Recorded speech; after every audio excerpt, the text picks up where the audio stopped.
बिस्मिल्लाहिर्रहमानिर्रहीम अस्सलाम वालेकुम व्यूअर्स, आप देख रहे हैं business info official YouTube channel. नाज़रीन, आज आपकी मुलाकात एक किसान बुज़ुर्ग से करवाना चाहता हूं। इनका बहुत ज़्यादा तजर्बा है और बड़ी कीमती और मुफीद बातें आपके साथ बफलो फार्मिंग के हवाले से शेयर करना चाहते हैं। इनकी कामयाबी के वो तमाम तर गुर आपके साथ भी शेयर करते हैं और जानते हैं इनसे कि एक कामयाब बफलो फार्म कैसे चलाया जा सकता है। तो आइए सुनते हैं बुजुर्गों की गुफ्तगू। ਬੀਬੀ ਪਿੰਡੋਂ ਆਈ, ਉਸਨੇ ਆ ਕੇ ਖੋਲ ਛੜੇ। ਉਹਦੀਆਂ ਅੱਖਾਂ ਕੇ ਵੀ ਲਹੂ ਆ ਗਿਆ अच्छा, ਤੇ ਪੈਰਾਂ ਤੇ ਵੀ कुर्सी डाल। ਸਾਰਾ ਜਿਸਮ ਉਹਦਾ ਜਿਹੜਾ ਨਾ ਪਿਆ ਦਰਦ ਹੋ ਗਿਆ। ठीक है। ਉਹ ਬੀਬੀ ਨੇ ਆ ਕੇ ਕੀਤਾ, ਉਹ ਰੋਜ਼ ਪਈ ਤੇ ਉਸਨੇ ਇੰਝ ਕਰਕੇ ਤੇ ਖੋਲ ਛੜਿਆ। ਬੱਚਾ ਡਿੱਗ ਪਿਆ, ਮੇਰੇ ਕੋਲ ਆ ਗਿਆ, ਮੈਨੂੰ ਆਂਦਾ ਅੱਬਾ ਮੈਨੂੰ ਅੱਲਾ ਵਾਸਤੇ ਮਾਫੀ ਦੇ। ਮੈਂ ਕਿਹਾ ਮੇਰੀ ਮਾਫੀ ਨਹੀਂ, ਤੂੰ ਇਹ ਗੱਲ ਦੱਸ ਤੂੰ ਖੁਸ਼ ਕਿਵੇਂ। ਉਹਨੇ ਆਖਿਆ ਮੈਂ ਇੰਝ ਖੁਸ਼ ਹਾਂ, ਮੇਰਾ ਗੁਰਗੁਜ਼ਾਰ ਇੱਥੇ ਬਣਾ। ਮੈਂ ਨਹੀਂ ਬਾਹਰ ਜਾਂਦਾ।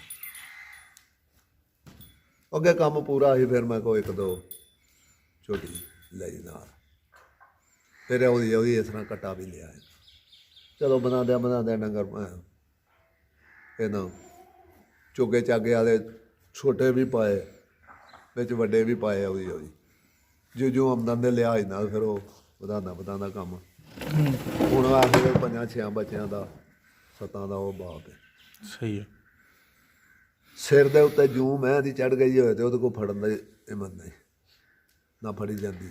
ਮੱਝਾਂ ਜਿਹੜੀਆਂ ਨੇ ਉਹ ਖਾਂਗੜੀਆਂ ਲੈ ਕੇ ਸ਼ੁਰੂ ਕਰਨਾ ਚਾਹੀਦਾ ਕੰਮ, ਜਾਂ ਤਾਜ਼ੀਆਂ ਜਾਂ ਝੋਟੀਆਂ? ਤਾਜ਼ੀਆਂ ਲੈ ਕੇ ਪੁੱਤਰਾ ਨਹੀਂ ਬੰਦਾ ਬਚਦਾ। ਅੱਛਾ, ਤਾਜ਼ੀ ਮੈਂ ਜਿਹੜੀ ਹੈ 2-2.5-3 ਲੱਖ ਦੀ ਲੱਭਦੀ ਹੈ, ਠੀਕ ਹੈ ਚੰਗੀ। ਠੀਕ ਹੈ ਤੇ ਸਾਹ ਪਰੀਆਂ ਖੱਲਾਂ ਹੁੰਦੀਆਂ ਨੇ, ਕੋਈ ਵਾਧਾ ਘਾਟਾ ਵੀ ਹੋ ਜਾਂਦਾ। ਠੀਕ ਹੈ। ਹੁਣ 3-4 ਲੱਖ ਜਿਹਦਾ ਧਰਮ ਫਰਮ ਹੋ ਜਾਏ ਤੇ ਉਹ ਕੀ ਕਰੇਗਾ। ਬਿਲਕੁਲ ਸਹੀ ਹੈ। ਉਹ ਇਹਨਾਂ ਨੂੰ ਉਹਦੇ ਥਾਂ ਤੋਂ ਉਹ ਪਾਏ ਨਾ ਖੰਗੜੀਆਂ। ਠੀਕ ਹੈ। ਕਿਉਂ ਅਮੀਰ ਲੋਕ ਜਿਹੜੇ ਨੇ ਉਹ ਖੰਗੜੀ ਮੈਂ ਨਹੀਂ ਰੱਖਦੇ। ਠੀਕ ਹੈ। ਇਹ ਗਰੀਬ ਬੰਦਾ ਖੰਗੜੀ ਮੈਂ ਨੂੰ ਪਸੰਦ ਕਰੇ ਤੇ ਫਿਰ ਉਹਨੂੰ ਅੱਲਾ ਉਹਦੇ ਚ ਰੋਜ਼ੀ ਦੇ। ਠੀਕ ਹੈ। ਛੁਰੀ ਵੱਲ ਤੋਂ ਜੋ ਘਟੇਗੀ। ਠੀਕ ਹੈ। ਕਿਉਂ ਯਾਨੀ ਛੁਰੀ? ਤੁਹਾਡੇ ਕਹਿਣ ਦਾ ਮਤਲਬ ਹੈ ਕਿ ਦੋਹਰਾ ਫਾਇਦਾ ਹੋਏਗਾ, ਇੱਕ ਤੇ ਜਾਨਵਰ ਬਚਣ ਦੇ ਤੇ ਪਲੱਸ ਡਬਲ ਜਾਨਵਰ ਪਾ ਸਕੇਦਾ, ਮਤਲਬ ਜਿੱਥੇ 10 ਪਾਣੇ ਨੇ ਉੱਥੇ 20 ਪਾ ਸਕੇਦਾ, ਉੱਥੇ ਵੀ ਪਾ ਸਕਦਾ ਹੈ। ਤੇ ਨਾਲੇ ਜਾਨਵਰ ਜਿਹੜੇ ਓਵਰਆਲ ਨੇ ਉਹ ਬਚਣ ਦੇ, ਬਚਨ ਦੇ ਕਸਾਈ ਤੋਂ ਕਸਾਈ ਕੋਲ ਜਾਣ ਤੋਂ ਤੇ ਜਿਹੜਾ ਕੁਛ ਜਾਣਾ ਉਹਦਾ ਲਾਲ ਹੋ ਗਿਆ, ਉਹਦਾ ਤਾਂ ਖੁਰਾ ਹੀ ਮੁੱਕ ਗਿਆ ਨਾ। ਅੱਛਾ, ਇਹਦੇ ਨਾਲ ਫਿਰ ਇੱਕ ਇਹ ਵੀ ਤੇ ਮਸਲਾ ਆ ਸਕਦਾ ਨਾ, ਖਾਂਗੜੀਆਂ ਨੇ ਫਟਾਫਟ ਦੁੱਧ ਤੇ ਨਹੀਂ ਨਾ ਦੇਣਾ, ਉਹ ਫਿਰ ਨਾਲ ਸਰਕਟ ਕਿਨ ਚਲਾਏਗਾ। ਉਹ ਸਰਕਟ ਇਹ ਚਲਾਏਗਾ ਵੀ 2-4 ਜੋ ਖਾਂਗੜੀਆਂ ਨੇ, 1-2 ਦੇ ਨਾਲ ਸੱਜਰੀ ਰੱਖ ਲਈ ਹੈ, 2-4 ਸੱਜਰੀਆਂ ਰੱਖ ਲਈਆਂ ਨੇ, ਤੇ ਉਹ ਸਿਸਟਮ ਆਉਂਦੀ ਅੱਲਾ ਖੈਰ ਕੀਤੇ ਤੇ ਪਿਆ ਚੱਲਦਾ, ਯਾਨੀ ਮਿਕਸ ਕਰਕੇ। ਹਾਂ ਠੀਕ ਹੈ। ਤੇ ਨਿਰੀਆਂ ਖਾਂਗੜੀਆਂ ਵੀ ਨਹੀਂ ਪਾ ਸਕਦਾ ਤੇ ਨਿਰੀਆਂ ਸੱਜਰੀਆਂ ਵੀ ਨਹੀਂ ਰੱਖ ਸਕਦਾ। ਸਹੀ ਹੈ। ਕਿੰਨੀਆਂ ਕੁ ਮੱਝਾਂ ਹੋਣ ਤੇ ਕੰਮ ਸਹੀ ਚੱਲ ਜਾਂਦਾ ਘਰ ਦਾ? ਮਈਆਂ 5-7 ਹੋਣ ਤੇ ਕੰਮ ਟੁਰ ਪੈਂਦਾ। ਅੱਛਾ, ਵਿੱਚ ਝੋਟਾ ਰੱਖਣੇ ਦੀ ਕੀ ਅਹਿਮੀਅਤ ਹੈ? ਝੋਟਾ ਰੱਖਣੇ ਦੀ ਇਹ ਹਮੀਅਤ ਹੈ, ਅੱਜ ਕੱਲ੍ਹ ਬਹੁਤੀਆਂ ਮਈਆਂ ਦਾ ਨਾੜ ਬੋਲਾ ਹੁੰਦਾ ਜਿੱਥੋਂ ਕਸਾਈਆਂ ਤੇ ਜਾਂਦੀਆਂ ਨੇ। ਝੋਟਾ ਵੇ ਸੁਬਾਹ ਸ਼ਾਮ ਖੋਲੀ ਜੇ ਤੇ ਉਹ ਜਿਹੜੀ ਮੈਂ ਬੋਲੀ ਹੋਏਗੀ ਉਹਦੇ ਵੱਲ ਉਤਰ ਜਾਏਗਾ। ਠੀਕ ਹੈ। ਨਹੀਂ ਝੋਟਾ ਰੱਖਣ ਦੀ ਮਤਲਬ ਕਟਾ ਰੱਖ ਲਓ ਦੁਆਲੇ ਸਾਰਿਆਂ ਲੋਕਾਂ ਨੂੰ, ਜੋ ਰੱਖੇ ਨੇ ਬੰਦਾ ਬੋਲ ਜੂ ਪਈ ਜੇ ਨਹੀਂ ਤੇ ਉਹ ਤੇ ਕੱਟੇ ਤੇ ਟੱਪਣਾ, ਉਹ ਦੱਸ ਦੇਣਾ ਕਿ ਮੈਂ ਬੋਲ ਪਈ ਹੈ। ਉਹਨੂੰ ਖੋਲੋ ਤੇ ਆਵਾ ਉਹ ਸਾਡਾ ਗੁਆਂਢੀ ਉਸਨੇ ਵੱਡੇ ਨੇ ਉਹਨੇ ਕਟਾ ਰੱਖਿਆ ਜੀ, ਆਪਣਾ ਮੇਰਾ ਪੁੱਤਰ ਹੈ, ਉਹਨੇ ਉਹ 5-7 ਮਹੀਨੇ ਬਣਾਈਆਂ ਨੇ। ਠੀਕ ਹੈ। ਉਹਦੇ ਵਿੱਚ ਕਟਾ ਯਾਨੀ ਝੋਟਾ ਨਹੀਂ ਰੱਖ ਸਕਦੇ, ਕਮ ਸੇ ਕਮ ਕੱਟਾ ਰੱਖ ਲਓ ਜਿਹੜਾ ਤੁਹਾਡੀ ਮੱਝ ਨੂੰ ਪਹਿਚਾਣ ਲੈ, ਬੋਲੀ ਹੈ ਕਿ ਨਹੀਂ ਬੋਲੀ। ਪਛਾਣ ਕਰ ਲੈ ਬੋਲੀ ਦੀ। ਠੀਕ ਹੈ। ਯਾਨੀ ਜਾਨਵਰਾਂ ਦੀ ਬਕਾ ਚਾਹੁੰਦੇ ਹੋ ਤੇ ਫਿਰ ਜਦ ਬੱਚੇ ਪਾਲਣੇ ਪੈਣਗੇ। ਬੱਚੇ ਪਾਲਣੇ ਪੈਣਗੇ, ਬੱਚੇ ਨਾਲ ਲਾਜ਼ਮੀ ਨੇ। ਠੀਕ ਹੈ। ਇਹ ਥੋੜੀ ਕਮੇਟੀ ਜਮ੍ਹਾਂ ਹੁੰਦਿਆਂ ਫਿਰ ਉਹ ਅੱਲੋ ਦਿਨ ਚੰਗੇ ਹੋਣ ਤੇ ਗੱਲ ਸਾਰੀ ਅੱਲਾ ਵੱਲੋਂ ਹੀ ਨੇ। ਠੀਕ ਹੈ। ਦਿਨ ਚੰਗੇ ਹੋਣ ਤੇ ਫਿਰ ਖੈਰ ਹੈ, ਬੰਦੇ ਨੂੰ ਕੁਝ ਨਹੀਂ ਹੁੰਦਾ। अच्छा बुजुर्गो, ਹੁਣ ਤੁਹਾਡਾ ਸਾਰੀ ਜ਼ਿੰਦਗੀ ਦਾ ਤਜਰਬਾ ਹੈ, ਆ ਘੱਟ ਤੋਂ ਘੱਟ ਤੇ ਜ਼ਿਆਦਾ ਤੋਂ ਜ਼ਿਆਦਾ ਇੱਕ ਜਾਂ ਮੱਝ ਜਾਂ ਗਾਂ ਦੇ ਨਾਲ ਕਿੰਨੀ ਦੇਰ ਤੱਕ ਰੱਖਣਾ ਚਾਹੀਦਾ, ਘੱਟ ਤੋਂ ਘੱਟ ਔਰ ਜ਼ਿਆਦਾ ਤੋਂ ਜ਼ਿਆਦਾ? ਉਹਨੂੰ ਬਾਅਦ ਚੋਂ ਜਿਹੜਾ 2 ਮਹੀਨੇ ਦੁੱਧ ਦੇ ਪੱਕਾ ਪਿਆਣਾ ਚਾਹੀਦਾ। ਜ਼ਿੰਦਾਬਾਦ, ਠੀਕ ਹੋ ਗਿਆ। 2 ਮਹੀਨੇ ਤੇ ਪੱਕਾ ਪਿਆਣਾ ਚਾਹੀਦਾ। ਉਸ ਤੋਂ ਬਾਅਦ 1 ਮਹੀਨਾ ਜਿਹੜਾ ਉਹ ਫਿਰ ਉਹਦਾ ਅੱਧਾ ਕਰ ਲਓ, 3 ਹੋ ਗਿਆ। ਇਹ 3 ਮਹੀਨਿਆਂ ਦਾ ਜਦੋਂ ਹਿਸਾਬ ਕਰ ਦਿੰਦਾ ਚੌਰੀ ਇਹਨਾਂ ਨੂੰ ਪੈਂਦਾ ਗਾਜਾਂ ਦੇ ਨੇ, ਇਹਨਾਂ ਦੀ ਤੇ ਮੈਂ ਆ ਜਾਂਦੀ। ਇਹ ਨਹੀਂ ਸੋਚਦੇ ਆ ਤੇ ਜਾਂਦੀ ਹੈ ਤੇ ਜਦੋਂ ਅੱਗੋਂ ਲੱਭੇਗੀ ਨਾ ਤੇ ਆਏਗੀ ਕਿੱਥੋਂ। ਉਹ ਜਾ ਵੀ ਨਹੀਂ ਬਚਦੇ। ਉਹ ਖੜਦੇ ਹੀ ਕਸਾਈ ਨੇ ਤੇ ਉਹ ਤੁਹਾਨੂੰ ਕੀਮਾ ਦਿੰਦੇ ਨੇ ਅਗਲੇ ਸਸਤੇ ਪਲੇਟ, ਤੁਸੀਂ ਉੱਥੇ ਖਾ ਕੇ ਆਉਂਦੇ ਹੋ। ਅੱਛਾ ਚਾਚਾ, ਅੱਜ ਕੱਲ ਠੰਡ ਛੰਡੇ ਤੇ ਕੀ ਜਾਨਵਰਾਂ ਦੀ ਸੇਵਾ ਕਰਨੀ ਚਾਹੀਦੀ ਕਿ ਜਾਨਵਰ ਠੀਕ ਰਹਿਣ? ਜਾਨਵਰ ਸਰਦੀ ਤੋਂ ਬਚਾਉਣੇ ਚਾਹੀਦੇ ਨੇ। ਕਿਸ ਤਰ੍ਹਾਂ?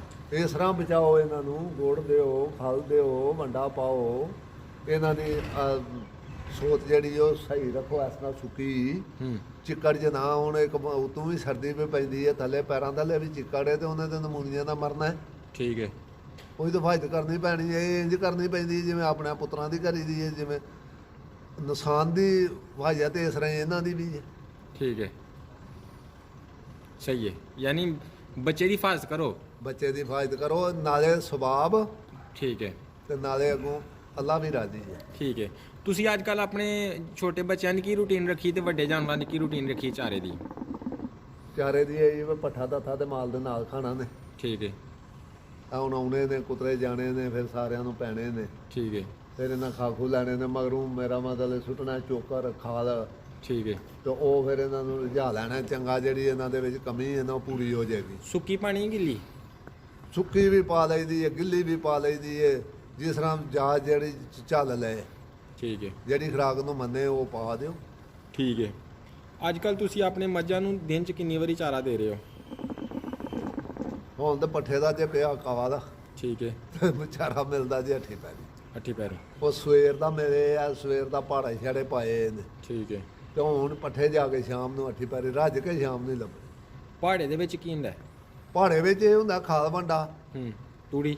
ਤੂੜੀ ਠੀਕ ਹੈ, ਤੇ ਮਈਆਂ ਛੱਡੋ ਤੇ ਉਹ ਚੋਵੋ, ਨਾਲੇ ਉਹ ਕੋ ਚਾਰ ਚਾਰ ਮੂੰਹ ਮਾਰ ਲੈਂਦੀਆਂ ਨੇ, ਗੁਜ਼ਾਰਾ ਕਰ ਲੈਂਦੀਆਂ। ਠੀਕ ਹੈ, ਆਖਰ ਕੋ 10 ਮਿੰਟ ਲੱਗਦੇ ਹੀ ਨੇ ਨਾ। ਹਾਂਜੀ, ਤੇ ਉਹ ਵੰਡਿਆ ਦੇ ਪੱਠੇ 10 ਮਿੰਟ ਡੰਗਰ ਖਾ ਲਏ ਤੇ ਕੋਈ ਖੈਰ ਹੁੰਦੀ ਸੀ। ਠੀਕ ਹੈ। ਫਿਰ ਉਹ ਘੜੀ ਕੱਢ ਜਾਂਦਾ। ਤੁਸੀਂ ਕੀ ਕਹੋ ਦੇ ਕੰਮ ਘਾਟੇ ਬੰਦਾ ਜਾਂ ਨਫੇ ਬੰਦਾ?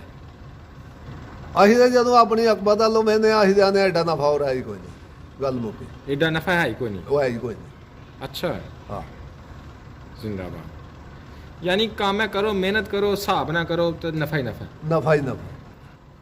ਇਹ ਉਹਦੀ ਰਹਿਮਤ ਹੈ, ਉਹ ਵਿੱਚ ਮੇਰਾ ਮਤਲਬ ਪਾੜੇ ਪੂਰੇ ਕਰੇ ਤੇ ਉਹ ਹੀ ਕਰਦਾ।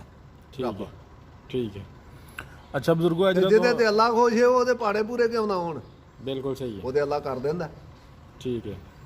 ਹੁਣ ਬਜ਼ੁਰਗੋ ਆਖਰੀ ਇੱਕ ਗੱਲ ਦੱਸੋ ਕਿ ਇੱਕ ਮੁੰਡਾ ਨੌਜਵਾਨ ਨਵਾਂ ਹੈ, ਉਹ ਫਾਰਗ ਹੈ, ਵਿਹਲਾ ਹੈ, ਇਹ ਨੇਕੀ ਹੈ ਤੁਹਾਡੀ ਕਿ ਉਹਨੂੰ ਤੁਸੀਂ ਇਸ ਕੰਮ ਤੇ ਲਾਣਾ ਹੈ, ਤੇ ਉਹ ਕਿੰਨੇ ਤੋਂ ਸ਼ੁਰੂ ਕਰੇ, ਕਿੰਨੇ ਡੰਗਰਾਂ ਤੋਂ, ਔਰ ਕਿਸ ਤਰ੍ਹਾਂ ਕਰੇ, ਕਿਹੜੀਆਂ ਗੱਲਾਂ ਦਾ ਖਿਆਲ ਰੱਖੇ ਔਰ ਤਾਂ ਕਿ ਉਹਦਾ ਨੁਕਸਾਨ ਨਾ ਹੋਏ? ਕੋਈ 2-4 ਗੱਲਾਂ ਗੁਰਦੀਆਂ ਸਦਕਾ ਜਾਰੀਆ ਤੌਰ ਤੇ ਸਾਨੂੰ ਦੱਸ ਦਿਓ। ਉਹ ਇਹ ਨੇ ਹੂੰ ਵੀ ਉਸ ਬੰਦੇ ਨੇ ਮਾਲ ਬਣਾਉਣਾ ਹੈ ਤੇ ਆਖਰ ਪਹਿਲਾਂ ਉਹਦੇ ਕੋਲ ਥੋੜਾ ਬਹੁਤਾ ਸਿਲਸਿਲਾ ਟੁਰੇ ਤੇ ਫੇਰ ਇਹਨਾਂ। ਹੂੰ ਤੇ ਜੇ ਉਹਦੇ ਕੋਲ ਨਹੀਂ ਥੋੜਾ ਬਹੁਤਾ ਤੇ ਉਹ ਇਸ ਤਰ੍ਹਾਂ ਕਿਤੇ ਬੱਕਰੀਆਂ ਲੈ 4 ਬਣਾ ਲਏ, ਉਥੋਂ ਵਾਧਾ ਫਿਰ ਡੰਗਰਾਂ ਨਾਲ ਰਜੂ ਕਰ ਲੈ। ਡੰਗਰਾਂ ਨਾਲ ਰਜੂ ਕਰੇਗਾ, ਫਿਰ ਕੋ 1-2 ਨਾਲ ਸਜਰੀ ਕਰ ਲਈ, 1-2 ਨਾਲ ਖੰਗੜੀ ਕਰ ਲਈ। ਚਲੋ ਫਿਰ ਅੱਲਾ ਤੌਫੀਕ ਦੇ ਨਾਲ ਫਿਰ ਕੋ ਕਟਾ ਵਿੱਚ ਚੁਗਲ ਵਿੱਚ ਨਾਲ ਤਿਆਰ ਹੋ ਪੈਂਦਾ, ਕਰਦੇ ਹੀ ਰਲ ਪੈਂਦੇ ਨੇ। ਉਹ ਫਿਰ ਪਿਆ ਦੱਸੇ ਤੁਸੇ ਕਰੇਗਾ, ਉੱਥੇ ਜੋ ਗਾਉਂਦਾ ਅੱਲਾ ਕਰੇ ਤੇ ਉਹਦੇ ਦਿਨ ਚੰਗੇ ਆਉਂਦੇ ਕਲਾਉਂਟ ਹੋ ਜਾਏਗਾ। ਸਹੀ ਹੈ, ਯਾਨੀ ਕਿ ਮਿਹਨਤ ਔਰ ਅੱਲਾਹ ਤਾਲਾ ਦੇ ਤਵੱਕਲ ਕਰਕੇ ਤੇ ਕਾਰੋਬਾਰ ਸ਼ੁਰੂ ਕਰਨਾ ਚਾਹੀਦਾ। ਇਹ ਜਿਹੜਾ ਬੇੜਾ ਜੇ ਨਾ, ਹਾਂਜੀ, ਇਹ ਅੱਲਾ ਦੀ ਸੂਰਤ ਜੀ। ਬਾਦਰੀ ਕਿਸੇ ਦੀ ਨਹੀਂ ਇੱਥੇ ਪੁੱਤਰ, ਸਾਹ ਪਰੀਆਂ ਖਲਾਨ। ਮੇਰਾ ਇੱਕ ਵਾਰੀ ਸਾਰਾ ਮਾਲ ਪੁੱਠਾ ਹੋ ਗਿਆ ਤੇ ਚੀਕਾਂ ਗਈਆਂ ਹਨ ਵਾਜਾਂ। ਸਹੀ ਹੈ, ਇਹ ਨਹੀਂ ਅੱਲਾ ਨਾਲ ਹੀ ਭਾਈਵਾਲੀ ਹੈ। ਇਹ ਅੱਲਾ ਨਾਲ ਭਾਈਵਾਲੀ। ਜ਼ਿਮੀਂਦਾਰ ਕੋਈ ਵੀ ਉਹਦੀ ਅੱਲਾ ਨਾਲ ਭਾਈਵਾਲੀ। ਇਹ ਵੀ ਕੰਮ ਜ਼ਿਮੀਂਦਾਰੇ ਚ ਆਉਂਦਾ ਨਾ। ਬਿਲਕੁਲ, ਐਨ ਕਿਉਂ ਨਹੀਂ। ਪੂਰਾ ਸਾਲ ਪੈਲੀ ਨੂੰ ਬੰਦਾ ਬਣਾਉਂਦਾ, 6 ਮਹੀਨੇ ਬਣਾਉਂਦਾ ਬੰਦਾ, ਉਹਦੇ ਵਿੱਚ ਜਾ ਕੇ ਵੀ ਘਰੋਂ ਖੜਦਾ, ਖਲਾਰ ਆਉਂਦਾ, ਸਪੁਰਦ ਉਹਦੀ ਘਰ ਆਉਂਦਾ। ਅਤੇ ਇਹ ਵੀ ਪਾ ਲਏ ਡੰਗਰ, ਉਹਨਾਂ ਨੂੰ ਪੱਠੇ ਛੱਡੇ ਇਹ ਪਾ ਵੀ ਲਏ, ਅੱਲਾ ਨਾਲ ਹੀ ਪੰਜਾਲੀ ਹੈ।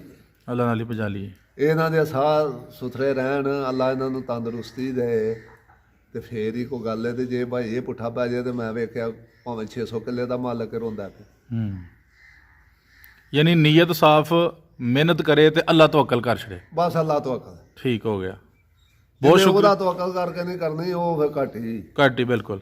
ਬਹੁਤ ਸ਼ੁਕਰੀਆ ਬਜ਼ੁਰਗੋ, ਤੁਸੀਂ ਉਹਨਾਂ ਨੌਜਵਾਨਾਂ ਲਈ ਬੜੇ ਅੱਛੇ ਮਸ਼ਵਰੇ ਦਿੱਤੇ ਨੇ ਜਿਹੜੇ ਫਾਰਗ ਨੇ, ਵਿਹਲੇ ਨੇ, ਜਿਹੜੇ ਕਾਰੋਬਾਰ ਕਰਨਾ ਚਾਹੁੰਦੇ ਨੇ। ਤੁਸੀਂ ਆਪਣੀ ਜ਼ਿੰਦਗੀ ਦਾ ਨਿਚੋੜ ਉਹਨਾਂ ਨਾਲ ਸ਼ੇਅਰ ਕੀਤਾ ਹੈ। ਅਸਲਾਮ ਵਾਲੇਕੁਮ, ਬੜੀ ਮਿਹਰਬਾਨੀ।